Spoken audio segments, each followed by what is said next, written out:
ಒಂದು ಪ್ರಶ್ನೆ ಬಂದಾಗ ಒಂದು ಸಣ್ಣ ಉದಾಹರಣೆ ಕೊಡ್ತೀನಿ ನಿಮಗೆ. ಡಿಸೆಂಬರ್ 6ನೇ ತಾರೀಕು ನನ್ನ ಹತ್ರ ಒಂದು ಮರಾಠ ಡೈರಿ ಇತ್ತು. ಮರಾಠ ಅಕ್ಷರಗಳಲ್ಲೇ ಬರೆದಿರೋದು ಡೈರಿ. ಮಹಾರಾಷ್ಟ್ರದ ಮರಾಠ ಸರ್ಕಾರ ಕೊಟ್ಟಿರೋಂಥ ಡೈರಿ ಅದು. ಡಿಸೆಂಬರ್ 6ನೇ ತಾರೀಕು ಅವರು ಕೆಳದಿ ಚೆನ್ನಮ್ಮ ಸಂಸ್ಮರಣಾ ದಿವಸ ಅಂತ ಮಹಾರಾಷ್ಟ್ರದಲ್ಲಿ ಮಾಡಿದ್ದಾರೆ. ನನಗೆ ಈ ಯಾರು ನಮ್ಮ ಚೆನ್ನಮ್ಮನ ಬಗ್ಗೆ ಇವ್ರು ಮಾಡ್ತಿದಾರ ಅಂತ ನಾನು ಪ್ರೆಸ್ಸಿಗೆ ಎಲ್ಲ ಅವರು ಏನು ಪ್ರಿಂಟ್ ಮಾಡಿರಲ್ಲ ಅವ್ರ ಹತ್ರ ಎಲ್ಲ ಮಾತಾಡ್ತೇನೆ. ಹೌದು, ಇದು ಕರ್ನಾಟಕ ರಾಣಿ ಕೆಳದಿ ರಾಣಿ ಚೆನ್ನಮ್ಮ ಅಂದ್ರೆ ನಾವು ಅವತ್ತಿನ ದಿನ ಡಿಸೆಂಬರ್ 6ನೇ ತಾರೀಕು ನಾವು ಕೆಳದಿ ರಾಣಿ ಚೆನ್ನಮ್ಮ ಸಂಸ್ಮರಣಾ ದಿವಸ ಅಂತಾನೆ ಮಾಡ್ತಾ ಇದೀವಿ. ನಮ್ಮ ಸರ್ಕಾರಕ್ಕೆ, ನಮ್ಮ ಕರ್ನಾಟಕದವ್ರಿಗೆ ನಮ್ಗೆ ಯಾರಿಗೂ ಗೊತ್ತಿಲ್ಲ, ಅವ್ರಿಗೆ ಗೊತ್ತಿದೆ. ನಾನು ಯಾಕೆ ಅಂತ ಕೇಳಿದಾಗ ಛತ್ರಪತಿ ಶಿವಾಜಿ ಮಗ ರಾಜಾರಾಮಂಗೆ ರಕ್ಷಣೆ ಕೊಟ್ಟಿದ್ದಕ್ಕೆ ನಾವು ಅವ್ರನ್ನ ನೆನ್ಪಿಟ್ಕೊಂಡಿದೀವಿ. ಅವ್ರನ್ನ ರಕ್ಷಿಸದೆ ಹೋಗಿದ್ರೆ ಇವತ್ತು ಬಹುಶಃ ಮರಾಠ ಸಾಮ್ರಾಜ್ಯ ಉಳಿತಾನೆ ಇರ್ಲಿಲ್ಲ. ಮೊಘಲರು ಅಕ್ವೈರ್ ಮಾಡ್ಕೊಂತ ಇದ್ರು. ಅವತ್ತು ಕೆಳದಿಯವರು ಆ ಒಂದು ಧೈರ್ಯ ತೋರಿಸಿ ಹಾಗೆ ನೋಡಿದ್ರೆ ಕೆಳದಿಯರಸರಿಗೂ ಮರಾಠರಿಗೂ ಬಹಳ ಒಳ್ಳೆ ಸಂಬಂಧ ಏನು ಇರ್ಲಿಲ್ಲ ಸ್ಟಾರ್ಟಿಂಗ್.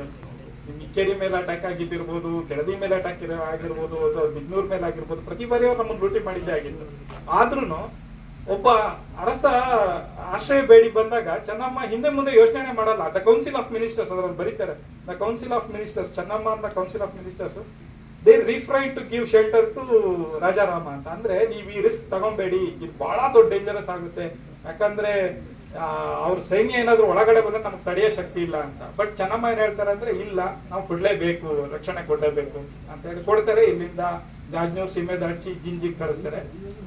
ಜಿಂಜಿಯಲ್ಲಿ ನೀವು ಈಗಲೂ ನೋಡಿದ್ರು ತಾಂಜೆಯಲ್ಲಿ ಚೆನ್ನಮ್ಮ ಅಂತ 4-4 ಶಾಸನಗಳಿದಾವೆ. ಅದು ಯಾರು ಓದೇ ಇಲ್ಲ ಇವತ್ತಿಗೆ. ತಂಜಾವೂರಲ್ಲಿ ಚೆನ್ನಮ್ಮನ ಶಾಸನಗಳಿದಾವೆ ಆ ದೇವಸ್ಥಾನ ಮೇಲೆ. ನಮ್ಗೆ ಹೋದ ವರ್ಷ ಅಲ್ಲಿಗೆ ಹೋದಾಗ ಆ ವಿಚಾರ ಗೊತ್ತಾಗಿತ್ತು. ಹಾಗಾಗಿ ನಾವು ಇದನ್ನ ಮಾಡ್ಕೊಂಡ್ವಿ. ನಾನೀಗ ಬಹಳ ಕೆಳದಿ ಬಗ್ಗೆ ಎಲ್ಲ ವಿಚಾರಗಳನ್ನು ಹೇಳಕೋಲ್ಲ, ಯಾಕಂದ್ರೆ ತುಂಬಾ ಜನಕ್ಕೆ ಅದು ಗೊತ್ತಿದೆ. ನಾವೊಂದು 2 ಇನ್ಸಿಡೆಂಟ್ ಹೇಳ್ತೀನಿ. ನನಗೆ ಕೆಳದಿ ಮತ್ತೆ ಪೋರ್ಚುಗೀಸರ ಸಂಬಂಧ ಬಹಳ ನನ್ನ ಆಸಕ್ತಿಕರ ವಿಷಯ. ಪೋರ್ಚುಗೀಸರು ಹೇಗೆ ಲಿಸ್ಬನ್ ಇಂದ ಆಫ್ರಿಕಾನ ದಾಟಿ ಮಲಿಂದಿ ಕೊಟ್ಟಿಗೆ ಬಂದು, ಮಲಿಂದಿಯಿಂದ ಕೇರಳಕ್ಕೆ ಬಂದು, ಯಾಕಂದ್ರೆ ಮಲಿಂದಿ ಇರೋದು ಇಲ್ಲಿ ಅಂದ್ರೆ ಕೇರಳ ಇಲ್ಲಿ ಬರುತ್ತೆ ಭೂಗೋಳದಲ್ಲಿ, ಹೀಗೆ ಈ ಡೈರೆಕ್ಷನ್ ಅಲ್ಲಿ. ಅವ್ರು ಮೊದಲು ಮಲಬಾರಿಗೆ ಬಂದು ಮಲಬಾರಿಂದ ಈ ಭಾಗಗಳನ್ನ ವಿಸಿಟ್ ಮಾಡಿ ಕೊನೆಗೆ ಗೋವಾನ ತಮ್ಮ ರಾಜಧಾನಿ ತರ ಮಾಡ್ಕೊಂಡಿರ್ತಾರೆ.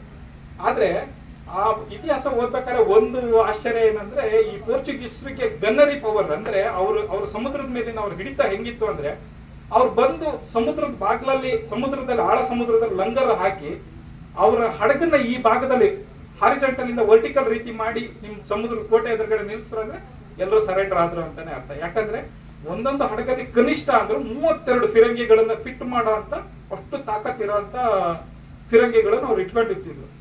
ಆ 32 ಫಿರಂಗಿಗಳೆಲ್ಲಾರು 1 ಸೆಕೆಂಡ್ ಓಪನ್ ಆಯ್ತಂದ್ರೆ ಕೋಟೆಯ ಮೊದಲನೇ ಹಂತ ಪೂರ್ತಿ ಪುಡಿ ಆಯ್ತು ಅಂತಾನೆ ಅರ್ಥ. ಯಾಕಂದ್ರೆ ಅವ್ರು ಹಾಕ್ತಾ ಇದ್ದಿದ್ದು 32 ಪೌಂಡರ್ 42 ಪೌಂಡರ್ ಫಿರಂಗಿಗಳು ಅಂದ್ರೆ ಇಷ್ಟು ದೊಡ್ಡ ಇರೋಂತ ಫಿರಂಗಿಗಳು. ಹಾಗಾಗಿ ಅವ್ರು ಇಡೀ ಕೋಸ್ಟಲ್ನ ಬಹಳ ಸುಲಭವಾಗಿ ಗೆದ್ಕೊಂಡ್ರು. ಆದ್ರೆ ನನ್ಗೆ ಆಶ್ಚರ್ಯ ಆಗಿದೆ ಅಂದ್ರೆ, ಕೆಳದಿ ಅರಸರು ಯಾವತ್ತೂ ಅವ್ರಿಗೆ ಸರೆಂಡರ್ ಆಗ್ಲೇ ಇಲ್ಲ. ಎಲ್ಲೂ ಅವ್ರು ಅದನ್ನ ಬರೆಯೋದೇ ಇಲ್ಲ. ಕೆಲವೊಂದು ಯುದ್ಧಗಳಲ್ಲಿ ಅವ್ರ ಜೊತೆ ಕಾಂಪ್ರಮೈಸ್ ಮಾಡ್ಕೊಂಡಿದ್ದಾರೆ, ಅದೆಲ್ಲ ಆಗಿದೆ, ಆ ತರ ಆಗಿದೆ. ನಾನು 2 ಇನ್ಸಿಡೆಂಟ್ ಹೇಳ್ತೀನಿ. ಅಂದ್ರೆ ಯಾಕೆ ಇದನ್ನ ಯಾರು ಸ್ಟಡಿ ಯಾಕೆ ಮಾಡ್ತಿಲ್ಲ, ಇದ್ರ ಬಗ್ಗೆ ಯಾರಿಗ್ ಗೊತ್ತಿಲ್ಲ ಅನ್ನೋದಕ್ಕೆ ಒಂದು 2 ಇನ್ಸಿಡೆಂಟ್. ಏನಾಗುತ್ತೆ ಅಂದ್ರೆ, ಒಂದ್ಸರಿ ನಮ್ಮ ಕೆಳದಿ ಚೆನ್ನಮ್ಮನ ಹಡಗು ಏನಾಗುತ್ತೆ ಅಂದ್ರೆ, ಹೊರ್ಮುಜ್ ಅಂತ ಏನೋ ಒಂದು ಜಾಗ ಇದೆ. ಆ ಹೊರ್ಮುಜ್ಜಲ್ಲಿ ಪಾಸ್ಪೋರ್ಟ್ ಇಲ್ಲ ಅನ್ನೋ ಕಾರಣಕ್ಕೆ, ಪಾಸ್ಪೋರ್ಟ್ ಅಂದ್ರೆ ನಿಮ್ಗೆ ಈ ನಮ್ಮ ಸಮುದ್ರದ ಮೇಲೆ ನಮ್ಗೆ ಹಿಡಿತಾ ಇರ್ಲಿಲ್ಲ.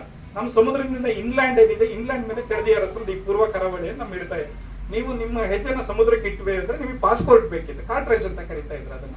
ಆ ಕಾರ್ಟ್ರೇಜ್ ಇಲ್ಲ ಅಂದ್ರೆ ನಿಮ್ ಹಡಗನಲ್ಲೇ ಸುಟ್ಟಾಕ್ ಬಿಡೋರು, ಇಲ್ಲ ಅದಕ್ಕೆ ಗನ್ನಿಂಗ್ ಮಾಡಿ ಬ್ಲಾಸ್ಟ್ ಮಾಡಿಸಿ ಬಿಡೋಂತ. ಹೀಗೆ ನಮ್ ಕೆಳದಿಯಿಂದ ವ್ಯಾಪಾರಕ್ಕೆ ಹೋದಂತ ಹಡಗು ಒಂದ್ಸರಿ ಹೊರ್ಮುಜ್ಜಲ್ಲಿ ಸಿಕ್ಕಾಕೊಡುತ್ತೆ. ಹೊರ್ಮುಜ್ ಅಂದ್ರೆ ಈ ರೆಡ್ ಸಿ ಅಂತ ಏನು ರೆಡ್ ಸಿ ಓಪನ್ ಆಗುತ್ತೆ, ಆ ಭಾಗದಲ್ಲಿ ಕೆಳದಿ ಚೆನ್ನಮ್ಮನ ಹಡಗನ್ನ ಸೀಸ್ ಮಾಡ್ತಾರೆ. ಸೀಸ್ ಮಾಡಿ, ಯಾಕಂದ್ರೆ ಕಾರ್ಟ್ರೇಜ್ ಎಕ್ಸ್ಪೈರ್ ಆಗಿದೆ. ಅದರಲ್ಲಿ ನಮಗೆ ಕೆಳದಿಗೆ ಇಂಪೋರ್ಟ್ ಆಗ್ಬೇಕಾಗಿರೋಂತ ಅಂದ್ರೆ ಬಿದನೂರಿಗೆ ಬರ್ಬೇಕಾಗಿರೋಂತ ಬಹಳ ದೊಡ್ಡ ವಸ್ತುಗಳಿದ್ವು. ಏನು ಗನ್ ಪೌಡರ್ ಇತ್ತು, ಬಟ್ಟೆಗಳಿತ್ತು, ಕಾಟನ್ ಇತ್ತು, ಆಮೇಲೆ ಬೇರೆ ಬೇರೆ ಚಿನ್ನ ಬೆಳ್ಳಿ ಇದೆಲ್ಲದೂ ಇತ್ತು. ಆದ್ರೆ ಈಗ ಅಷ್ಟು ಮೈಲದ ಹಡಗನ್ನ ಅವ್ರು ಅರೆಸ್ಟ್ ಮಾಡಿ ಇಟ್ಟಾಗ ಏನಾಗುತ್ತೆ, ಸಹಜವಾಗಿ ನಮ್ಗೆ ಈಗ ರಾಜತಾಂತ್ರಿಕ ಸಂಬಂಧಗಳು ತಿಂಗಳಾನ್ಗಟ್ಲೆ ಹೋಗುತ್ತೆ ಅದನ್ನ ಬಿಡಿಸ್ಕೊಂಬರೋದಕ್ಕೆ. ಇವ್ರು ಏನೂ ಮಾಡಲ್ಲ, ಒಂದು ಡಿಪ್ಲೊಮೆಸಿ ಮಾಡ್ತಾರೆ. ಏನಂದ್ರೆ, ಚಂದಾವರದಲ್ಲಿ ಏನು ಪೋರ್ಚುಗೀಸರ ಹಡಗುಗಳಿತ್ತಲ್ಲ, ಆ ಹಡಗುಗಳ ಸುತ್ತ ಕೆಳದಿಯವರ ನಾವೆಗಳು ಬಂದು ನಿಂತ್ಕೊಂತಾರೆ. ಅಂದ್ರೆ ನೀವು ನಮ್ಮ ಒಂದು ಹಡಗು ಹಿಡಿದಿದ್ದೀರಾ, ನಾವು ನಿಮ್ಮ 6 ಹಡಗುಗಳನ್ನ ಅರೆಸ್ಟ್ ಮಾಡಿ ಇಟ್ಟಿದ್ದೀವಿ ಅಂತ. ಅಂದ್ರೆ ಅವ್ರದ್ದು ಇಲ್ಲಿ ಏನ್ ಲೋಡ್ ಆಗಿ ಲಿಸ್ಬನ್ಗೆ ಹೋಗ್ಬೇಕಾಗಿತ್ತು, ಆ ಹಡಗನ್ನ ಇವ್ರು ಬಿಟ್ಕೊಡಲ್ಲ. ಅಲ್ಲಿಂದ ರಾಜತಾಂತ್ರಿಕ ಚರ್ಚೆಗಳೆಲ್ಲ ಶುರುವಾಗುತ್ತೆ. ಇಲ್ಲ ನೀವು ಬಿಡಿ, ನಾವು ಬಿಡ್ತೀವಿ ಅಂತ. ಕಡೆಗೆ ಈ ಎಲ್ಲಾ ಚರ್ಚೆಗಳು ನಡೆಯೋದಕ್ಕೆ 3 ತಿಂಗಳು ಹಿಡಿಯುತ್ತೆ. 3 ತಿಂಗಳ ಆದ್ಮೇಲೆ ಹೊರಮುಜ್ಜಿಂದ ನಮ್ಮ ಹಡಗು ವಾಪಸ್ ಬರುತ್ತೆ. ಇಲ್ಲಿಂದ 6 ಹಡಗುಗಳನ್ನು ವಾಪಸ್ ಕಳಿಸ್ತಾರೆ. ಇದೆಲ್ಲ ಏನ್ ಗೊತ್ತಾ, ಈ ವಿಚಾರಗಳು ಯಾರು ಇತಿಹಾಸದಲ್ಲಿ ಬರ್ದಿಲ್ಲ, ಮಕ್ಕಳಿಗೆ ಗೊತ್ತಿಲ್ಲ, ಯಾರಿಗೂ ಗೊತ್ತಿಲ್ಲ. ಇಷ್ಟೆಲ್ಲ ದೊಡ್ಡ ರಾಜತಾಂತ್ರಿಕ ಸಂಬಂಧ. ಈಗ ನಾವು ಅಜಯ್ ಶರ್ಮಾ ಮನೇಲಿ ಡಿಸ್ಕಸ್ ಮಾಡ್ತಾ ಇದ್ವಿ. ಈ ಏನ್ ಬಸ್ರೂರಿಂದ ಬರ್ತಿದ್ರಲ್ಲ ಪೋರ್ಚುಗೀಸರು, ಅವ್ರನ್ನ ನಿಮ್ಮ ಕಬ್ಳೆ ಬಜಾರಿಂದ ಮುಂದಕ್ಕೆ ಅವ್ರ ಒಳಗಡೆ ಬರ್ಬೇಕಂದ್ರೆ ಪಾಸ್ ತಗೊಂಡ್ ಬರ್ಬೇಕಿತ್ತು. ಅವ್ನಿಗೆ ಟೈಮಿಂಗ್ಸ್ ಬರ್ಕೊಡ್ತಿದ್ರು. ಹೆಂಗಂದ್ರೆ ನೀನ್ ಕಬ್ಳೆ ಬಜಾರಿಂದ ಬಿದ್ನೂರಿಗೆ ಬಂದು ನಿನ್ ಏನ್ ವ್ಯವಹಾರ ಇದೆ ಅದನ್ನ ಮುಗಿಸ್ಕೊಂಡು ನೀನ್ ಇಷ್ಟು ಗಂಟೆಗೆ ವಾಪಸ್ ಹೋಗ್ಬೇಕು ಅಂತ. ಅಂತದ್ರಲ್ಲಿ ಏನಾಗುತ್ತೆ, ಒಬ್ಬ ಡಚ್ ವ್ಯಾಪಾರಿ ಏನ್ ಮಾಡ್ತಾನೆ, ಅವ್ನು ಹೇಳಿ ಟೈಮಲ್ಲಿ ವಾಪಸ್ ಹೋಗಲ್ಲ, ಅವ್ನು ಕಬ್ಳೆ ಬಜಾರಲ್ಲಿ ಹಿಡ್ದಾಕಂತಾನೆ. ಅವನನ್ನ ಬಿಡಿಸ್ಕೊಂಡು ಹೋಗೋದು ದೊಡ್ಡ ಸಮಸ್ಯೆ. ಈ ತರ ಇತಿಹಾಸಗಳನ್ನ ಎಲ್ಲೂ ಯಾರು ಹೇಳಲ್ಲ. ಈಗ ಇನ್ನೊಂದು ಉದಾಹರಣೆ ಕೊಡ್ತೀನಿ. ಬಸ್ರೂರಲ್ಲಿ ಏನಾಗುತ್ತೆ, 1662ರಲ್ಲಿ ಈ ಯಾರು ನಮ್ಮ ಮೊದಲನೇ ಸೋಮಶೇಖರ ನಾಯಕರು ಹುಡುಗರಾಗಿರ್ತಾರೆ. ಅವ್ರು ಇಲ್ಲಿ ಬಿದ್ನೂರಲ್ಲಿ ಅವ್ರಿಗೆ ಅವಾಗಿನ ಪಟ್ಟ ಆಗಿರುತ್ತೆ, ಬಿದ್ನೂರು ಅರಮನೆಯಲ್ಲಿ, ಇದೇ ಅರಮನೆಯಲ್ಲಿ. ಅವ್ರು ಸಣ್ಣ ಹುಡುಗ. ಆ ಟೈಮಲ್ಲಿ ಇಲ್ಲೊಂದು ನಾಗರಿಕ ದಂಗೆ, ಸಿವಿಲ್ ವಾರ್ ಆಗುತ್ತೆ. ಸಿವಿಲ್ ವಾರ್ ಆದಾಗ ಈ ಸಂದರ್ಭದಲ್ಲಿ ಏನಾಗುತ್ತೆ ಅಂದ್ರೆ, ಬಸ್ರೂರು ಕೂಡ ಬಿದ್ನೂರು ಕಂಟ್ರೋಲ್ ಅಲ್ಲೇ ಇರೋ ಜಾಗ ಆಗಿರೋದ್ರಿಂದ ಬಸ್ರೂರಲ್ಲಿ ಪೋರ್ಚುಗೀಸರು ಬಂದು ಸುತ್ತ ನಿಂತ್ಕೊಳ್ತಾರೆ ಬಸ್ರೂರನ್ನು ವಶಪಟ್ಕೊಳ್ಳಕ್ಕೆ. ಅವಾಗ ಏನಾಗುತ್ತೆ ಅಂದ್ರೆ, ಆ ಸಂದರ್ಭದಲ್ಲಿ ಈ ಹುಡುಗ ರಾಜ ಸೋಮಶೇಖರ ನಾಯಕರು ಸಣ್ಣವರು ಬಿದ್ನೂರಲ್ಲಿ ಇದಾರೆ, ಆನೆದುರ್ಗದಲ್ಲಿ ಅವ್ರ ಶಿಕ್ಷಣ ಆಗ್ತಾ ಇರುತ್ತೆ. ಈಗ ಈ ಸಮಸ್ಯೆನ ಹೆಂಗ್ ಬಗೆಹರಿಸ್ತೀರಾ? ಏನು ಮಾಡಲ್ಲ. ಏನ್ ಮಾಡ್ತಾರೆ ಅಂದ್ರೆ, ಡಚ್ರಿಗೆ ಹೇಳ್ತಾರೆ ಈ ಪೋರ್ಟ್ ನೀವು ತಗೊಳ್ಳಿ ಅಂತ. ಇವರು ಪೋರ್ಚುಗೀಸರು ಹಡಗುಗಳ ಹಿಂದೆ ಡಚ್ಚರ ಹಡಗುಗಳು ಬಂದು ಸುತ್ತುವರೆದು ನಿಲ್ತಾವೆ. ಅಲ್ಲಿಗೆ ಆ ಸಮಸ್ಯೆ ಬಗೆಹರಿ. ಇದು ಬಹಳ ಸಿನಿಮೀಯ ರೀತಿಯ ವಿಚಾರಗಳು. ಇದು ನಾನು ಯಾಕಂದ್ರೆ ಇವೆಲ್ಲ ಪೋರ್ಚುಗೀಸ್ ಇತಿಹಾಸನ ಓದ್ತಾ ಹೋದಾಗ ಇವೆಲ್ಲ ಗೊತ್ತಾಗುತ್ತೆ. ಅಷ್ಟೇ ರೋಮಾಂಚನವಾಗಿರುವಂತ ಇತಿಹಾಸ. ಅದು ಒಂದು ಪಾರ್ಟ್, ಅದು ಇರಲಿ. ಈಗ ಇವತ್ತಿನ ಚರ್ಚೆ ಇವು ನಿಮ್ಗೆಲ್ಲ ಗೊತ್ತಿದೆ, ಡಿಜಿಟಲ್ ಮಾಧ್ಯಮದಲ್ಲಿ ಒಂದಿಷ್ಟು ಇದನ್ನ ದೇವಸ್ಥಾನ ಅಂತ ಬಂತು. ನಾವು ಒಂದಿಷ್ಟು ಜನ ಇದನ್ನ ಇಲ್ಲ ಇದು ಗದ್ದಿಗೆ ಅಂತ ನಾವು ಹೇಳ್ತಾ ಹೋದ್ವಿ. ನಮ್ಗೆ ಇಲ್ಲಿ ಯಾವುದೇ ರೀತಿ ದ್ವೇಷ ಅಥವಾ ಇನ್ಯಾವುದೇ ಇಲ್ಲ. ಅಂಬರಾಯ ಮಠರು ನನಗೆ ಬಹಳ ಫೇವ್ರೇಟ್. ಯಾಕಂದ್ರೆ ಅಂಬರಾಯ ಮಠರು ಒಂದು ಪುಸ್ತಕ ಬರ್ದಿದ್ರು, ಕೆಳದಿಯ ಕುಲತಿಲಕ ವೆಂಕಟಪ್ಪ ನಾಯಕ ಅಂತ, ಅಲ್ವಾ ಸರ್? ಅದು ಬಹುಶಃ ಈಗ ಪ್ರಿಂಟ್ ಅಲ್ಲಿ ಇಲ್ಲ ನಮ್ಗೆ ಗೊತ್ತಿದ್ದಂಗಿಲ್ಲ, ಈಗ ಬಂದಿರ್ಬೋದು. ನಾನು ಆ ಪುಸ್ತಕನ ನಾನು ತೀರ್ಥಹಳ್ಳಿ ವೆಂಕಟೇಶ್ವರ ಬುಕ್ ಹೌಸ್ ಅಲ್ಲಿ ಅಡಿಗಡೆ ಬಿದ್ದಿತ್ತು. ಅದನ್ನ ಹುಡುಕಿ ತೆಗ್ದಿದ್ದೆ. ಯಾಕಂದ್ರೆ ನಾನು ಇಂಟರ್ನೆಟ್ ಅಲ್ಲಿ ಹುಡುಕ್ಬೇಕಾದ್ರೆ ಸಿಕ್ಕಿತ್ತ ಬುಕ್.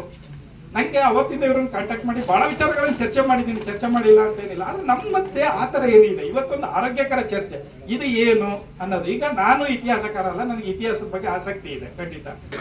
ಇಲ್ಲಿ ತುಂಬಾ ಜನ ಸರ್ ಇದ್ದಾರೆ, ತುಂಬಾ ಜನ ಇತಿಹಾಸದ ಬಗ್ಗೆ ತಿಳ್ಕೊಂಡವ್ರು ಇದ್ದಾರೆ. ನೀವು ಅದನ್ನ ಯಾವ ತರ ಜಡ್ಜ್ಮೆಂಟ್ ಆಗಿ ಹೋಗ್ತೀವಿ ಅನ್ನೋದು ಮುಂದಿನ ದಿನಗಳಲ್ಲಿ ಬಿಟ್ಟು. ನಂದೇನಂದ್ರೆ ನನ್ನೊಂದಿಷ್ಟು ಪ್ರಶ್ನೆಗಳಿದಾವೆ. ಆ ಪ್ರಶ್ನೆಗಳನ್ನು ನಾನು ಇಲ್ಲಿ ಇಡ್ತೀನಿ. ಒಂದು ಏನಂದ್ರೆ, ಇತಿಹಾಸವನ್ನ ನಾವು ಯಾವ ತರ ವಿಶ್ಲೇಷಿಸಬಹುದು ಅನ್ನೋದು ಮೊದಲನೇದು. ಇದನ್ನ ಅಪ್ರೋಚಸ್ ಅಂತ ಕರೀತಾರೆ. ಅಪ್ರೋಚಸ್ ಅಂದ್ರೆ, ಒಂದು ಇತಿಹಾಸನ ನಾವು ಯಾವ ಆಧಾರದ ಮೇಲೆ ಹೇಳ್ಬೋದು ಅಂದ್ರೆ, ಶಾಸನಗಳಿರುತ್ತೆ, ವಾಸ್ತುಶಿಲ್ಪ ಇರುತ್ತೆ, ನಾಣ್ಯಗಳಿರುತ್ತೆ, ಆಭರಣಗಳಿರುತ್ತೆ, ಪತ್ರಗಳಿರುತ್ತೆ, ನಕ್ಷೆ ಇರುತ್ತೆ, ಜಾನಪದ ಇರುತ್ತೆ. ಹೀಗೆ ಬೇರೆ ಬೇರೆ ಆಧಾರಗಳನ್ನು ಇಟ್ಟುಕೊಂಡು ನಾವು ಒಂದು ಇತಿಹಾಸನ ವಿಶ್ಲೇಷಿಸಬಹುದು. ಆದ್ರೆ ಇವತ್ತು ನನ್ನ ಅಪ್ರೋಚ್ ಇದೆಯಲ್ಲ, ನಂದು ಇದು ಯಾವುದೂ ಇಲ್ಲ. ನಾನು ಒಂದಿಷ್ಟು ಪ್ರಶ್ನೆಗಳು, ಬಹಳ ಸಿಂಪಲ್ ಆಗಿ ಒಂದಷ್ಟು ಪ್ರಶ್ನೆಗಳ ಮೂಲಕ ನಾನು ಇದನ್ನು ವಿಶ್ಲೇಷಿಸುವಂತ ಪ್ರಯತ್ನ ಮಾಡ್ತೀನಿ. ಯಾಕಂದ್ರೆ ಇವತ್ತು ಶಾಸನಗಳು ಇರ್ಬೋದು, ವಾಸ್ತುಶಿಲ್ಪ ಅಥವಾ ನಾಣ್ಯ, ನಕ್ಷೆ, ಇದು ನನ್ನ ಅಜಯ್ ಶರ್ಮಾ ಅವ್ರು ಮಾಡ್ತಾರೆ ಆ ಹಂತಕ್ಕೆ. ಇನ್ನುಳಿದಂತೆ ವಾಸ್ತುಶಿಲ್ಪ ಅಥವಾ ಇನ್ನೊಂದು ಜಾನಪದ ಇದನ್ನ ಸುಧೀಂದ್ರ ಭಂಡಾರ್ಕರ್ ಅವ್ರು ಮಾಡ್ತಾರೆ. ಈ ಚರ್ಚೆನ 3 ವಿಧವಾಗಿ ತಗೊಂಡು ಹೋಗೋಣ ಅನ್ನೋದು ನಮ್ಮ ಇದು. ನಂದೊಂದಿಷ್ಟು ಸರಳ ಪ್ರಶ್ನೆಗಳು. ಇದನ್ನು ಹೊರತುಪಡಿಸು ಬೇರೆ ಅಪ್ರೋಚ್. ಅಜಯ್ ಶರ್ಮಾ ಅವ್ರದ್ದು ಡಾಕ್ಯುಮೆಂಟೆಡ್ ಅಪ್ರೋಚ್, ಇವ್ರದ್ದು ಇನ್ನೊಂದು ರೀತಿಯ ಅಪ್ರೋಚ್. ಈ ಲೆಕ್ಕದಲ್ಲಿ ಏನಂದ್ರೆ, ಬಿದನೂರಿನಲ್ಲಿ ಇರುವಂತ ಕಲ್ಮಠ ಇರುವ ಸ್ಮಾರಕ, ಸದ್ಯಕ್ಕೆ ನಾನು ಅದನ್ನ ಏನು ಹೇಳಲ್ಲ, ಸ್ಮಾರಕ ಅಂತಾನೆ ಹೇಳ್ತಾ ಇದ್ದೀನಿ. ಯಾಕಂದ್ರೆ ಆ ದೇವಸ್ಥಾನ ಅಂತಾನು ಹೇಳ್ತಿಲ್ಲ, ಗದ್ದಿಗೆ ಅಂತಾನು ಹೇಳ್ತಿಲ್ಲ. ಸೊ ಸ್ಮಾರಕ ಅಂತ ಹೇಳ್ತೀನಿ. ಈ ಸ್ಮಾರಕ ಗದ್ದಿಗೆ ಇರೋ ದೇವಸ್ಥಾನ. ಇಲ್ಲಿ ಮೊದಲನೇ ಪ್ರಶ್ನೆ ಒಂದ್ ಬರುತ್ತೆ.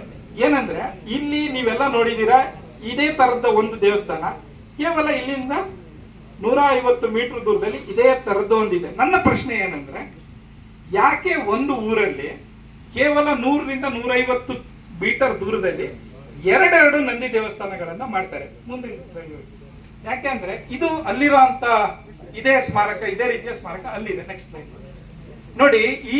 ಈ ಅಲ್ಲಿ ಇರೋಂತ ಒಂದು ಏನ್ ಸ್ಮಾರಕ ಇದೆ, ಅದರೊಳಗಡೆ ಇಲ್ಲಿರೋ ಅಂತ ನಂದಿ ಪೀಠ ಏನಿದೆಯಲ್ಲ, ಎರಡೂ ನಂದಿ ಪೀಠನೆ, ಎರಡೂ ಕೂಡ ನಂದಿ ಪೀಠನೆ.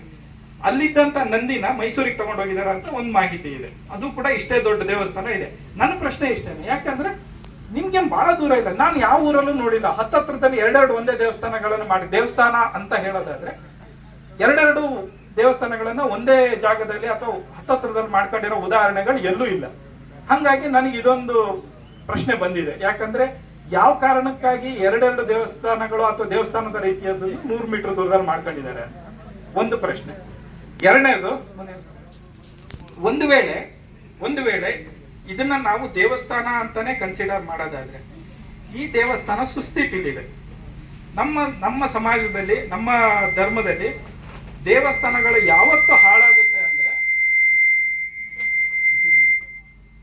ನಮ್ಮ ಧರ್ಮದಲ್ಲಿ ದೇವಸ್ಥಾನಗಳು ಯಾವಾಗ ಹಾಳು ಬೀಳುತ್ತೆ ಅಂದ್ರೆ, ಒಂದು ದೇವಸ್ಥಾನದಲ್ಲಿ ಇರೋಂತ ವಿಗ್ರಹ ಭಿನ್ನ ಆಗಿದೆ ಅನ್ನೋ ಒಂದು ಕಲ್ಪನೆ ಬಂದಾಗ, ಅಥವಾ ಅದಕ್ಕೆ ಏನೋ ಒಂದು ಆಗಿ ದೇವಸ್ಥಾನಗಳು ಒಡೆದೋಗಿದೆ ಅಂತ ಒಂದು ಇದು ಬಂದಾಗ ಆ ದೇವಸ್ಥಾನದ ಪೂಜೆ ಬಿಡ್ತಾರೆ.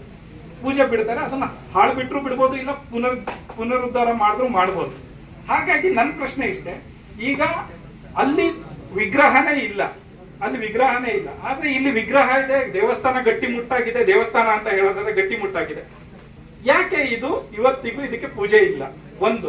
ಇನ್ನೊಂದು ಪ್ರಶ್ನೆ ಏನಂದ್ರೆ, ನೀವು ಯಾವುದೇ ಊರಿಗೆ ಹೋದ್ರು ನಿಮಗೆ ಒಂದು ಸಾಧಾರಣ ಪ್ರಶ್ನೆ ಏನಂದ್ರೆ, ನೀವು ಯಾವುದೇ ಊರಿಗೆ ಹೋದ್ರು ಇಲ್ಲೊಂದು ದೇವಸ್ಥಾನ ಇದೆ ಅಂದ್ರೆ ಅವ್ರಿಗೆ ಅಲ್ಲಿ ಯಾವುದೋ ಒಂದು ಕುಟುಂಬ ಅದನ್ನ ಪೂಜೆ ಮಾಡ್ತಾ ಇರುತ್ತೆ. ನನ್ನ ಪ್ರಶ್ನೆ, ಬಿದ್ನೂರಲ್ಲಿ ತುಂಬಾ ಜನ ಇದ್ದಾರೆ, ನಾನು ತುಂಬಾ ಜನರ ಹತ್ರ ಕೇಳಿದೆ, ಹಾಗಾದ್ರೆ ಇದು ದೇವಸ್ಥಾನ ಆದ್ರೆ ಈ ದೇವಸ್ಥಾನಕ್ಕೆ ಸಂಬಂಧಪಟ್ಟಂತ ಪೂಜೆ ಮಾಡದಂತ ಬ್ರಾಹ್ಮಣರು ಯಾರಿದ್ದಾರೆ, ಅವ್ರ ಕುಟುಂಬ ಎಲ್ಲಿದೆ, ಇದಕ್ಕೆ ಯಾವಾಗ ಪೂಜೆ ನಿಂತು, ಇದಕ್ಕೆ ಯಾಕೆ ಪೂಜೆ ನಡೆದಿಲ್ಲ? ಇದು ನನ್ನ ಎರಡನೇ ಪ್ರಶ್ನೆ. ಯಾಕಂದ್ರೆ ಎಲ್ಲದೂ ಸುಸ್ಥಿತಿಲಿ ಇದೆಯಲ್ಲ, ಇದು ದೇವಸ್ಥಾನ ಏನು ಹಾಳಾಗಿಲ್ಲ, ಏನೂ ಆಗಿಲ್ಲ.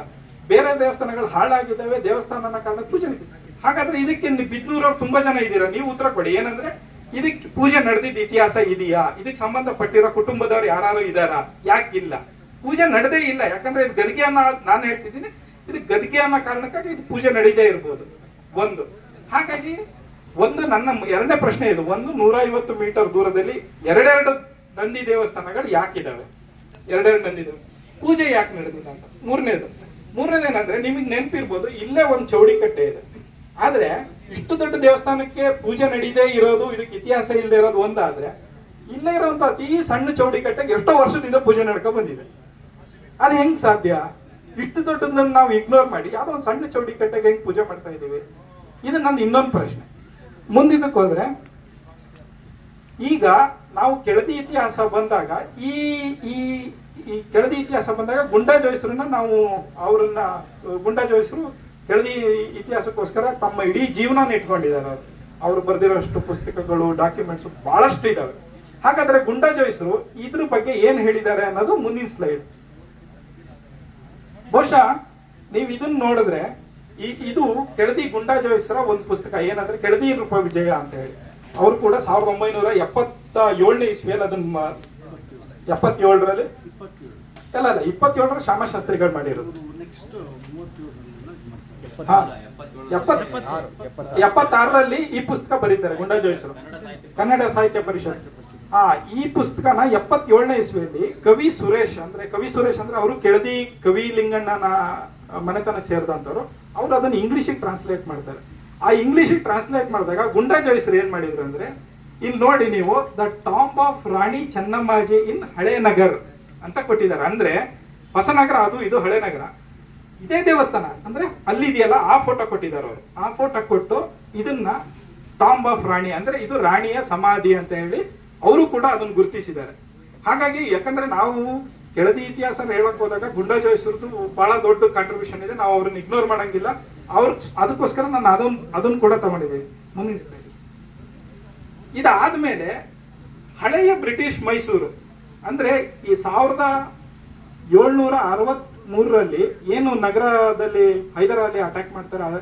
ಹೈದರಾಲಿ ಅಟ್ಯಾಕ್ ಮಾಡಾದ್ಮೇಲೆ ನಗರ ಸಂಸ್ಥಾನ ಏನು ಬಿದ್ದೋಗುತ್ತೆ. ಇದಾದ್ಮೇಲೆ ಒಂದು 20 ವರ್ಷ 30 ವರ್ಷ ಕಾಲ ಹೈದರ್ ಮತ್ತೆ ಬ್ರಿಟಿಷ್ ಟಿಪ್ಪು ಅವರ ಆಡಳಿತ ಇರುತ್ತೆ. 1799ರಲ್ಲಿ ಟಿಪ್ಪು ಸಾಯ್ತಾರೆ. 1801ರಿಂದ ಮುಮ್ಮಡಿ ಸೋಮಶೇಖರ ನಾಯಕರು ಬಹಳ ಸಣ್ಣ ಹುಡುಗ, ಅವಾಗ 2-3 ವರ್ಷದವರಾಗಿರ್ತಾರೆ. ಹಾಗಾಗಿ ಅವರನ್ನು ಪಟ್ಟಕ್ಕೆ ಕೂರಿಸಿದ್ರು ಕೂಡ ದಿವಾನ್ ಪೂರ್ಣಯ್ಯ ಅವರು ಆಡಳಿತ ಮಾಡ್ತಾ ಇರ್ತಾರೆ. ದಿವಾನ್ ಪೂರ್ಣಯ್ಯ ಅವರನ್ನ 1812ನೇ ಇಸ್ವಿಯಲ್ಲಿ ಬ್ರಿಟಿಷ್ನವ್ರು ರಿಟೈರ್ಮೆಂಟ್ ಕೊಟ್ಟು ಅವರನ್ನ ಯಳಂದೂರಿಗೆ ಕಳಿಸ್ತಾರೆ, ಒಂದಿಷ್ಟು ಅವ್ರಿಗೆ ಜಮೀನು ಕೊಟ್ಟು. 1812ರಿಂದ 1830ವರೆಗೂ ಇಂಡೈರೆಕ್ಟ್ ಬ್ರಿಟಿಷ್ ರೂಲ್ ಇಲ್ಲಿ ಇರುತ್ತೆ. ಯಾಕಂದ್ರೆ ನಗರ ದಂಗೆ ಆಗೋದು 1830ರಲ್ಲಿ. 1810ರಲ್ಲಿ ಮುಂದಿನ ಈ ಮ್ಯಾಪನ್ನ ಮಾಡಿದ್ದಾರೆ.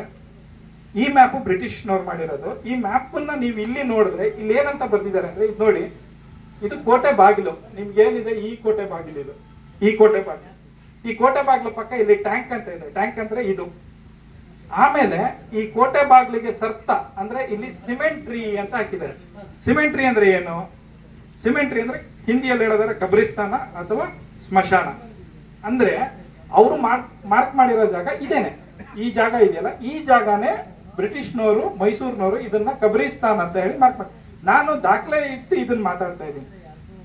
ಈಗ ನನ್ನ ಪ್ರಶ್ನೆ ಇಷ್ಟೇನೆ. ಅಲ್ಲಿಗೆ ನಾನು ಎರಡು ರೀತಿಯಲ್ಲಿ ಈ ಜಾಗ ಏನಿದೆ, ಈ ಜಾಗ ಇಲ್ಲಿ ಗದ್ದಿಗೆ ಮಾಡೋ ಅಂತ ಜಾಗಗಳು ಅಂತ ನಾ ಹೇಳಿದ್ದೀನಿ ಹೊರತು ಇದು ಯಾರ ಗದ್ದಿಗೆ ಅಂತ ನಾನು ಹೇಳಕ್ ಹೋಗ್ತಿಲ್ಲ. ನನಗೂ ಗೊತ್ತಿಲ್ಲ.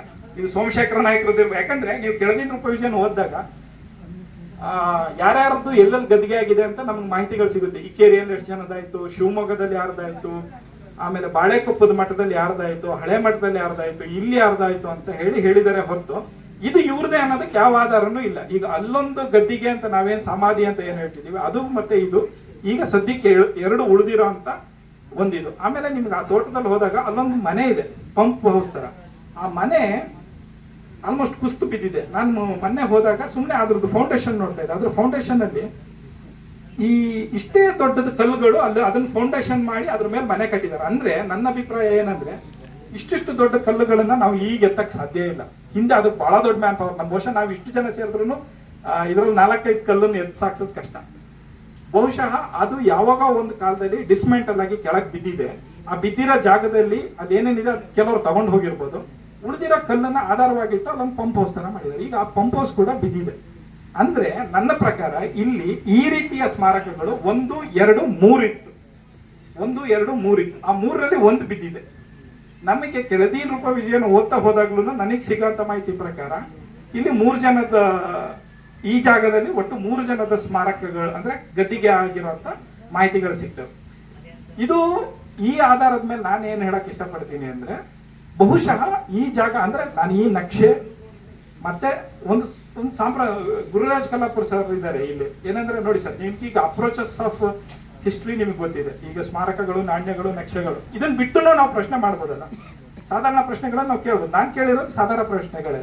ಯಾಕೆ 100 ಮೀಟರ್ ದೂರದಲ್ಲಿ ಇನ್ನೊಂದು ಬಸವಣ್ಣನ ದೇವಸ್ಥಾನ ಮಾಡಿದ್ದಾರೆ? 2 ಬಸವಣ್ಣನ ದೇವಸ್ಥಾನ ಮಾಡೋಂಥ ಅವಶ್ಯಕತೆ ಏನಿತ್ತು? ಎಲ್ಲೂ ಮಾಡಲ್ಲ ಅದನ್ನ. ಯಾವ ಊರಲ್ಲೂ ಅದು ಆ ರೀತಿ ನಡೆದಿಲ್ಲ. ನಂಗೆ ಅದೊಂದು ಆಶ್ಚರ್ಯ ಇದೆ. ಎರಡನೇದು, ಈ ಒಂದು ವೇಳೆ ಇದು ದೇವಸ್ಥಾನವೇ ಆಗಿದ್ದಲ್ಲಿ ಈ ದೇವಸ್ಥಾನಕ್ಕೆ ಪೂಜೆ ಮಾಡಿರೋಂಥ ಇತಿಹಾಸ ಎಲ್ಲಿದೆ? ಅದಕ್ಕೆ ಸಂಬಂಧಪಟ್ಟಂತ ಕುಟುಂಬದವರೆಲ್ಲಿದ್ದಾರೆ? ಅದಕ್ಕೆ ಸಂಬಂಧಪಟ್ಟಂತ ಗದ್ದೆ ಇನ್ನೊಂದು ಮತ್ತೊಂದು ಎಲ್ಲಿದೆ ಅಂತ. ನೀವು ರಿಡಕ್ಷನ್ ಆಫ್ ಬಿದ್ನೂರನ್ನು ಓದ್ತಾ ಹೋದ್ರೆ ಅದನ್ನ ಬ್ರಿಟಿಷ್ ಅಧಿಕಾರಿ ಬರ್ದಿರೋದು. ಈ ರಿಡಕ್ಷನ್ ಆಫ್ ಬಿದ್ನೂರ್ ಮಾಡ್ಬೇಕಾದ್ರೆ ಏನಾಗುತ್ತೆ ಅಂದ್ರೆ, ಟಿಪ್ಪು ಅವ್ರು ಇಲ್ಲಿ ಇರ್ತಾರೆ. ಟಿಪ್ಪು ಅವ್ರು ಇಲ್ಲಿದ್ದಾಗ ನಿಮ್ಮ ಮೈಸೂರು ಭಾಗದಿಂದ ಏನು ಮದ್ರಾಸ್ ಮಿಲಿಟರಿ ರೆಜಿಮೆಂಟ್ ಈ ಜಾಗದಲ್ಲಿ ದಾಟ್ಕೊಂಡ್ ಬರ್ತಾ ಅವರಿಗೆ ಈ ಈ ಈ ಈ ಜಾಗ ಏನಿದೆ, ಈ ಜಾಗದಲ್ಲಿ ಅವರಿಗೆ ತಮ್ಮ ಫಿರಂಗಿಗಳನ್ನು ದಾಟ್ಸಕ್ ಆಗಲ್ಲ. ಯಾಕೆ ಅಂದ್ರೆ ಅವ್ರು ಬರ್ದಿದ್ದಾರೆ, ನಿಮಗೆ ಈ ಚರ್ಚ್ ಇದೆಯಲ್ಲ, ಈ ಚರ್ಚ್ ಇರೋ ಜಾಗ ಅರಮನೆ. ನಿಮ್ಗೆ 1807ರ ಮ್ಯಾಪ್ ಅಜಯ್ ಸರ್ ಹತ್ರ ಇದೆ, ನನ್ನ ಹತ್ರನೂ ಇದೆ, ಭಂಡಾರ್ಕರ್ ಸರ್ ಹತ್ರನೂ ಇದೆ. ಆ ಮ್ಯಾಪನ್ನ ನೀವು ನೋಡಿದಾಗ ಮೊದಲನೇ ಟ್ರಿಗ್ನೋಮೆಟ್ರಿಕ್ ಮ್ಯಾಪ್. ಅಂದ್ರೆ ಇಡೀ ಬಿದನೂರು ಎಷ್ಟು ದೊಡ್ಡದಿತ್ತು ಅಂದ್ರೆ, ನಿಮಗೆ ಕಬ್ಳೆ ಬಜಾರಿಂದ ಹಿಡಿದು ಈ ಕಡೆ ರಾಮಚಂದ್ರಪುರ ಮಠದಿಂದ ಹಿಡಿದು ಆ ಕಡೆ ರಾಣಿಮಾಲ್ ಕುಂಬತ್ತಿ ತನಕನೂ ಅವ್ರ ಆ ಒಂದು ಮ್ಯಾಪ್ನ ಮೊದಲನೇ ಟ್ರಿಗ್ನೋಮೆಟ್ರಿಕ್ ಮ್ಯಾಪ್. ಅಂದ್ರೆ ನೀವು ಆ ಮ್ಯಾಪನ್ನ ಝೂಮ್ ಮಾಡ್ತಾ ನೋಡ್ತಾ ಹೋದ್ರೆ ಅದು ಹೆಂಗಿದೆ ಅಂದ್ರೆ, ಇವತ್ತಿನ ಗೂಗಲ್ ಕೂಡ ನಾವು ಅದನ್ನ ಅಷ್ಟು ತೆಗಿಯಕ್ಕಾಗಲ್ಲ. ಅಷ್ಟು ನೀಟಾಗಿ ಎಲ್ಲೆಲ್ಲಿ ಬೆಟ್ಟ ಗುಡ್ಡ ಏನೇನಿದೆ. ಅವರು 1807ರಲ್ಲಿ ಅವ್ರು ಮಾಡಿರೋ ಪ್ರಕಾರ ಈ ಚರ್ಚ್ ಇರೋ ಜಾಗ ಇದೆಯಲ್ಲ, ನವ್ it is a church but it was a palace ಅಂತ ಅವ್ರು ಬಂದಿದ್ದಾರೆ. ಅಂದ್ರೆ ಅಲ್ಲಿ ಅರಮನೆ ಇತ್ತು, ಒಳಗಡೆ ಕೋಟೆ ಇತ್ತು. ರಿಡಕ್ಷನ್ ಆಫ್ ಬಿದ್ನೂರ್ನ ನಾವು ಓದ್ತಾ ಹೋದಾಗ ಚರ್ಚ್ ಅಥವಾ ಅರಮನೆ ಏನಿದೆ, ಅರಮನೆಯ ಪಕ್ಕದ ಜಾಗಗಳು ಅವರ ಗದ್ದೆಗಳು, ಅರಮನೆಗೆ ಸಂಬಂಧಪಟ್ಟಂತ ಗದ್ದೆಗಳಿತ್ತು. ಇದು ಬಹುತೇಕ ನೀವು ನೋಡಿರ್ಬೋದು, ಇದು ಬಹಳ ಕಂಪದ ಗದ್ದೆ. ನೀವು ಇಲ್ಲೇನಾದ್ರು ನಾವು ಕೆನನ್ನ ತಗೊಂಬಂದಾಗ ಕೆಳಗೆ ಹೋಯ್ತು ಅಂದ್ರೆ ಎತ್ತಕ್ಕೆ 10 ಜನ ಬೇಕಾದ್ರೆ. ಹಾಗಾಗಿ ನೀವು ನೋಡಿ, ಈ ಭಾಗದಲ್ಲಿ ಈ ಏನಂತೀವಿ ನಾವು ಕೆನಾನ್ ಅಂದ್ರೆ ಫಿರಂಗಿಗಳನ್ನು ತರಕ್ ಸಾಧ್ಯನೇ ಇಲ್ಲ. ನಿಮ್ಗೆ ಬಿದ್ನೂರು ಕೋಟೆ ಮೇಲೆ ಬೇಕಾದಷ್ಟು ಅಟ್ಯಾಕ್ ಆಗಿದೆ. ಆದ್ರೆ ಮೊದಲನೇ ಭಾಗ ಈ ಫ್ರಂಟ್ ಎಲಿವೇಶನ್ ಏನಿದೆ, ಫ್ರಂಟ್ ಎಲಿವೇಶನ್ ಯಾವತ್ತೂ ಡ್ಯಾಮೇಜ್ ಆಗಿಲ್ಲ. ನಿಮ್ಗೆ ಆ ಕಡೆ ಭಾಗ ಡ್ಯಾಮೇಜ್ ಆಗಿದೆ, ಹಿಂಭಾಗ ಡ್ಯಾಮೇಜ್ ಆಗಿದೆ. ಅಲ್ಲ ಸರ್, ಇಲ್ಲೂ ಕೂಡ ಡ್ಯಾಮೇಜ್ ಆಗಿದೆ. ಯಾಕೆ ಫ್ರಂಟ್ ಎಲಿವೇಶನ್ ಯಾಕೆ ಡ್ಯಾಮೇಜ್ ಆಗಿಲ್ಲ? ಫ್ರಂಟ್ ಎಲಿವೇಶನ್ ಎಲ್ಲೂ ಡ್ಯಾಮೇಜ್ ಆಗಿಲ್ಲ. ನಿಮ್ಗೆ ಆ ಭಾಗ ಡ್ಯಾಮೇಜ್ ಆಗಿರೋದನ್ನ ಒಬ್ಬ ಬ್ರಿಟಿಷ್ ಅಧಿಕಾರಿ ಇಲ್ಲಿ ಕೂತು ಬರೀತಾನೆ, ನನಗೆ ಆ ಕಡೆ ಭಾಗ ಏನಿದೆ ಅದು ಡ್ಯಾಮೇಜ್ ಆಗಿದೆ, ಅದ್ರದ್ದು ನಾನು ವಾಪಸ್ ರೀಕನ್ಸ್ಟ್ರಕ್ಟ್ ಮಾಡಬೇಕು, ನನಗೆ ಅದ್ರದ್ದು ಒಟ್ಟಾರೆ ಖರ್ಚು ವೆಚ್ಚ ಇಷ್ಟು ಬರುತ್ತೆ ಅಂತ ಹೇಳಿ ಕ್ಯಾಸಾ ಮೇಜರ್ ಏನು ಸಾರಿ ಮೈಸೂರಲ್ಲಿದ್ದಂಥ ಬ್ರಿಟಿಷ್ ರೆಸಿಡೆಂಟಿಗೆ ಲೆಟರ್ ಕೊಡ್ತಾರೆ, ನಂಗೆ ಇಷ್ಟು ಬಡ್ಜೆಟ್ ಆಗಿದೆ ಈ ವರ್ಷದ್ದು, ಅಪ್ರೂವ್ ಮಾಡಿ ನಂಗೆ ದುಡ್ಡು ಕಳಿಸಿ ಅಂತ ಹೇಳಿ. ಅವ್ರು ಏನು ಹೇಳ್ತಾರೆ ಅಂದರೆ, ನಮ್ಗೆ ಆ ವರ್ಷ ಬಡ್ಜೆಟ್ ಕಮ್ಮಿ ಇರೋದ್ರಿಂದ, ಆ ವರ್ಷದ ಬಡ್ಜೆಟ್ ಕಮ್ಮಿ ಇರೋದ್ರಿಂದ ನೀವು ಅದನ್ನ ಹಂಗೆ ಮ್ಯಾನೇಜ್ ಮಾಡಿ ಅಂತ ಹೇಳ್ತಾರೆ. ಇರೋ ಅಂತ ಲೋಕಲ್ ಕಲ್ಲುಗಳೇನಿದೆ ಅದನ್ನ ಕಟ್ಕೊಂಡು ಅದನ್ನ ಸರಿ ಮಾಡಿ ಅಂತ ಹೇಳ್ತಾರೆ. ಇದು ಸದ್ಯಕ್ಕೆ ನಾನು ಹೇಳ್ತಿರೋ ಅಂತ ನನ್ನ ಪ್ರಶ್ನೆಗಳು. ಇಲ್ಲಿ ಯಾವುದೇ ರೀತಿ ಇದು ನಾನು ಹೇಳಿದ್ದೆ ಸರಿ ಅಥವಾ ಇದಂತಲ್ಲ, ನನ್ನ ಪ್ರಶ್ನೆಗಳಿದೆ. ಈ ಪ್ರಶ್ನೆಗೆ ಉತ್ತರ ಕೊಡೋರಿದ್ರೆ ಕೊಡ್ಬೋದು, ಯಾಕಂದ್ರೆ ನಾನು 3-4 ಸರಳ ಪ್ರಶ್ನೆಗಳನ್ನು ಕೇಳಿದ್ವಿ. It's A different approach of analysing one of the history. ಒಂದು ಇದೇ ರೀತಿ ಪ್ರಶ್ನೆ ನಮ್ಗೆ ಚಂಪಕ ಸರಸ್ಸಿಟ್ ಬಗ್ಗೆ ಕೂಡ ಬರುತ್ತೆ. ಚಂಪಕ ಸರಸ್ಸು ಏನಿದೆಯಲ್ಲ, ಚಂಪಕ ಸರಸ್ಸನ್ನ ಪ್ರೇಮ ಸೌಧ ಹಾಗೆ ಹೀಗೆಲ್ಲ ಬಂದಿದ್ದಾರೆ. ನನಗೆ ಗೊತ್ತಿಲ್ಲ, ಯಾಕಂದ್ರೆ ವೆಂಕಟಪ್ಪ ನಾನು ಶಿವತತ್ವ ರತ್ನಾಕರ ಓದ್ಬೇಕಾದ್ರೆ ವೆಂಕಟಪ್ಪ ನಾಯಕರ ಮುತ್ತಜ್ಜ ಏನ್ ಸದಾಶಿವ ನಾಯಕರು ಇದ್ರಲ್ಲ, ಸದಾಶಿವ ನಾಯಕರು ಆನಂದಪುರದ ಮಹತ್ತಿನ ಮಠದಲ್ಲಿ ತಟಾಕು ನಿರ್ಮಾಣ ಮಾಡಿದ್ದಾರೆ ಅಂತ ಒಂದು ಬರ್ದಿದ್ದಾರೆ ಲೈನ್. ತಟಾಕು ಅಂದ್ರೆ ನಥಿಂಗ್ ಬಟ್ ಏನ್ ನಾವು ಪೌಂಡ್ ಕರಿತೀವಲ್ಲ, ಸರಸು ಪುಷ್ಕರಣಿ. ನನ್ನ ಪ್ರಶ್ನೆ ಇಷ್ಟೇನೆ, ಅಂದ್ರೆ ವೆಂಕಟಪ್ಪ ನಾಯಕರು ಹುಟ್ಟಕ್ಕಿಂತ 2 ಜನರೇಷನ್ ಮುಂಚೆನೆ ಆ ಪುಷ್ಕರಣಿ ಆಗಿದೆ. ಅದನ್ನ ಹೆಂಗ್ ನೀವು ಪ್ರೇಮ ಸೌಧ ಅಂತೀರಾ? ಅದನ್ನ ಹೆಂಗ್ ಪ್ರೇಮ ಸೌಧ ಅನ್ನಕ್ ಸಾಧ್ಯ? ಯಾಕಂದ್ರೆ ನಾವು ಇತಿಹಾಸ ಅಂತ ಬಂದಾಗ ನಮ್ಮ ಇತಿಹಾಸಕಾರರು ನಾವು ಎಲ್ಲೇ ಹೋದ್ರು ವಿತೌಟ್ ಡಾಕ್ಯುಮೆಂಟ್ ಅವ್ರು ಯಾವ್ದನ್ನು ಒಪ್ಪಲ್ಲ. ನೀವು ಡಾಕ್ಯುಮೆಂಟ್ ಇಡು, ನೀನು ಅದನ್ನ ಪ್ರೂವ್ ಮಾಡು ಅಷ್ಟೇನೆ. ಹಾಗಾಗಿ ನನ್ನ ಪ್ರಶ್ನೆ ಬಂದಿದ್ದು ಅಷ್ಟೇನೆ. ಅಲ್ಲೂ ಕೂಡ ಅದು ಕೂಡ ಮಹತ್ತಿನ ಮಠದ ಆವರಣದೊಳಗಡೆನೆ, ದೇವಸ್ಥಾನದ ಎದುರುಗಡೆನೆ. ಮೊನ್ನೆ ನಾ ವಿಡಿಯೋ ನೋಡ್ತಾ ಇದ್ದೆ, ಅವ್ರು ಹೇಳ್ತಾರೆ ಈ ದೇವಸ್ಥಾನ ಹಿಂಗಿದೆ, ಈ ದೇವಸ್ಥಾನದ ಎದುರುಗಡೆನೆ ಚಂಪಕಗಳನ್ನ ಇಲ್ಲೇ ಗದ್ದಿಗೆ ಮಾಡಿರೋದು. ನಂಗೆ ಆಶ್ಚರ್ಯ ಆಯ್ತು, ಯಾಕಂದ್ರೆ ಅವ್ರು ಹೇಳೋದು ಚಂಪಕ ಆಕೆ ಅವತ್ತಿನ, ನಾನು ಜಾತಿ ಬಗ್ಗೆ ಮಾತಾಡಕ್ ಇಷ್ಟಪಡಲ್ಲ, ಬಟ್ ಏನಂದ್ರೆ ಅವತ್ತಿನ ಸಾಮಾಜಿಕ ಸ್ಥಿತಿಗತಿಗಳಲ್ಲಿ ಜಾತಿ ಅನ್ನೋದು ಬಹಳ ದೊಡ್ಡ ಪ್ರಬಲ ಇದು. ಚಂಪಕ ಯಾವ್ದೋ ಕೀಳು ಜಾತಿಯ ಹೆಣ್ಣು, ಅವಳನ್ನ ವೆಂಕಟಪ್ಪ ನಾಯಕರು ಇಷ್ಟಪಟ್ರು, ಅವಳನ್ನ ಮದುವೆ ಮಾಡ್ಕೊಂಡ್ರು, ರಾಣಿ ಆದ್ಲು, ಆಧಾರ ಎಲ್ಲ ಹೇಳ್ತಾರೆ. ಆಕೆನ ಈ ಲಿಂಗಾಯತರ ಮಠದೊಳಗಡೆ ಹೆಂಗ್ ಮಣ್ಣು ಮಾಡಾಕ್ ಬಿಟ್ರು ಅನ್ನೋದು ನನ್ನ ಮೊದಲನೇ ಪ್ರಶ್ನೆ. ಆಯ್ತಾ, ಅದು ಕೂಡ ದೇವಸ್ಥಾನದ ಎದುರುಗಡೆ. ಮತ್ತ ಆಕೆಗೋಸ್ಕರ ಇಡೀ ಒಂದು ಪುಷ್ಕರಣಿ ಮಾಡಿದ್ರು ಅಂತ ಹೇಳ್ತಾರೆ. ಆ ಪುಷ್ಕರಣಿ ಇತಿಹಾಸ ಓದಿದ್ರೆ ಅವ್ರ ರಾಜ್ಯ ಸದಾಶಿವ ನಾಯಕರು ಕಟ್ಟಿದ್ದಾರೆ ಆಲ್ರೆಡಿ. ಅಂದ್ರೆ ಈಗ ಯಾಕಾಗಿ ಒಂದು ಇತಿಹಾಸನ ನಾವು ನೋಡ್ತಾ ಹೋದ್ರೆ, ರಾಜರಿಗೆ ಬೇಕಾದಷ್ಟು ಜನ ಹೆಂಡ್ರು ಇರ್ತಿದ್ರು, ಪ್ರೇಯಸಿಯರು ಇರ್ತಿದ್ರು, ಎಲ್ಲದೂ ಇತಿಹಾಸದಲ್ಲಿ ಬಂದೋಗಿರೋದೆ. ಆದ್ರೇನೆ ಅದು ಹೇಳೋದು ತಪ್ಪಲ್ಲ, ಆದ್ರೆ ಅದಕ್ಕೊಂದು ಇರೋಂಥ ಸ್ಮಾರಕಗಳಿಗೆ ಬೇರೆ ಇನ್ನೇನೋ ನಾವು ಕತೆ ಕಟ್ಟಕ್ ಹೋಗ್ಬಾರ್ದಲ್ಲ. ಅದು ನನ್ನ ಅಬ್ಜೆಕ್ಷನ್. ನಾನು ಬಂದಾಗ ಆ ಪ್ರಶ್ನೆಗಳನ್ನ ಕೇಳಿದ್ರೆ ಅದಕ್ಕೆ ಉತ್ತರ ಇಲ್ಲ. ಹಂಗಾಗಿ ನನ್ನ ಇವತ್ತಿನ ಇಷ್ಟು ಪ್ರಶ್ನೆಗಳು ಇಷ್ಟೇನೆ, 3 ಪ್ರಶ್ನೆಗಳು. ಒಂದು, ಇಲ್ಲಿಂದ ಕೇವಲ 100 ಮೀಟರ್ ದೂರದಲ್ಲಿ ಯಾಕೆ ಇನ್ನೊಂದು ನಂದಿ ದೇವಸ್ಥಾನ ಇದೆ, ಅಥವಾ ದೇವಸ್ಥಾನ ಅಂತ ಹೇಳಿದ್ರೆ ಯಾವ ಊರಲ್ಲೂ ಇಲ್ಲದೆ ಇರೋ ಅಂತ ಒಂದು ಇದು ಪಕ್ಕದಲ್ಲಿ ಯಾರು ಕಟ್ಟಲ್ಲ. ಎರಡನೇದು, ಇದ್ದಿದ್ರು ಕೂಡ ದೇವಸ್ಥಾನ ಸುಸ್ಥಿತಿಯಲ್ಲಿದೆ, ಅದಕ್ಕೆ ಪೂಜೆ ಮಾಡುವಂತ ಕುಟುಂಬದವರು ಎಲ್ಲಿದ್ರು ಯಾರೂ ಇಲ್ಲ, ಪೂಜೆ ಮಾಡಿರೋ ಇತಿಹಾಸನೂ ಇಲ್ಲ. ಯಾಕಿಲ್ಲ ಅಂದ್ರೆ ಅದು ಗದ್ಗೆ ಕಾರಣ. ಮೂರನೇದು, ಮೈಸೂರು ನಕ್ಷೆ ಏನು ಹೇಳ್ತಾ ಇದೆ, ಗುಂಡಾ ಜೋಯಿಸರು ಏನು ಹೇಳ್ತಾ ಇದ್ದಾರೆ. ಆಲ್ರೆಡಿ ಈ ವಿಚಾರ ಒಮ್ಮೆ ಚರ್ಚೆಗೆ ಬಂದಿದೆ, ಗುಂಡಾ ಜೋಯಿಸರು ಕೂಡ ಅದನ್ನ ಗದ್ಗೆ ಅಂತ ಹೇಳಿದ್ರು. ಇದಿಷ್ಟು ನನ್ನ ವಿಚಾರಗಳು. ಬಹುಶಃ ಇದಕ್ಕೆ ನೀವು ಉತ್ತರ ಕೊಟ್ಟರೆ ಒಳ್ಳೇದು, ಚರ್ಚೆ ಮಾಡೋಣ. ಬಹುಶಃ ಯಾಕಂದ್ರೆ ನಾನು ಹೇಳಿದ್ದು ಫೈನಲ್ ಅಲ್ಲ, ಇವತ್ತು ನೀವ್ ಹೇಳಿದ್ದು ಫೈನಲ್ ಅಲ್ಲ. ಈಗ ನೀವೇನ್ ಹೇಳಿದಿರ ಅದನ್ನ ನಾನು ಪ್ರಶ್ನೆ ಮಾಡ್ತಿದ್ದೀನಿ. ನಾಳೆ ನಾನು ಹೇಳಿದಕ್ಕೆ ಇನ್ನೊಂದು ಜನರೇಷನ್ ಬಂದು ಪ್ರಶ್ನೆ ಮಾಡುತ್ತೆ. ಈಗ ಅಜಯ್ ಕುಮಾರ್ ಸರ್ಗೂ ನಾನು ಅದನ್ನೇ ಹೇಳ್ತೇನೆ, ಸರ್ ನೀವು ಹೇಳೋದು ಯಾವತ್ತೂ ಫೈನಲ್ ಅಲ್ಲ. ನಾಳೆ ಆಫ್ಟರ್ 20 years ನಿಮ್ಮನ್ನು ಕೂಡ ಕ್ವಶನ್ ಮಾಡೋ ಅಂತ ಬಂದೇ ಬರ್ತಾರೆ. ಯಾಕಂದ್ರೆ ಪ್ರತಿ ಬಾರಿ ಹಿಸ್ಟ್ರಿ ಈಸ್ ಆಲ್ವೇಸ್ ಎನ್ಹ್ಯಾನ್ಸಿಂಗ್. ನಿಮ್ಗೆ ಏನಂದ್ರೆ ಪ್ರತಿ ಬಾರಿ ಕೂಡ ನಿಮ್ಗೆ ಹೊಸದೇನಾದ್ರು ಸಿಗ್ತಾ ಹೋಗುತ್ತೆ. ಸಿಕ್ಕಿದ್ನ ನಾವು ವಿಮರ್ಶೆ ಒಳಪಡಿಸ್ಬೇಕು. ಆಮೇಲೆ ಅದ್ರ ಬಗ್ಗೆ ಅದು ಎಂದಿಗೂ ಮುಗಿಯದೇ ಇರೋ ವಿಚಾರ ಅದು.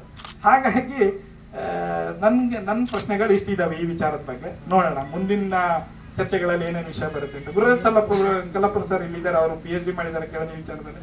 ಅವರಿಗೂ ನಾನು ಈ ಪ್ರಶ್ನೆಗಳನ್ನು ಇಟ್ಟಿದ್ದೀನಿ, ಇವರಿಗೆ ಇಟ್ಟಿದ್ದೀನಿ. ಇಷ್ಟನ್ನ ಹೇಳಿ ನಾನು ನನ್ನ ಇದನ್ನ ಮುಗಿಸ್ತೀನಿ.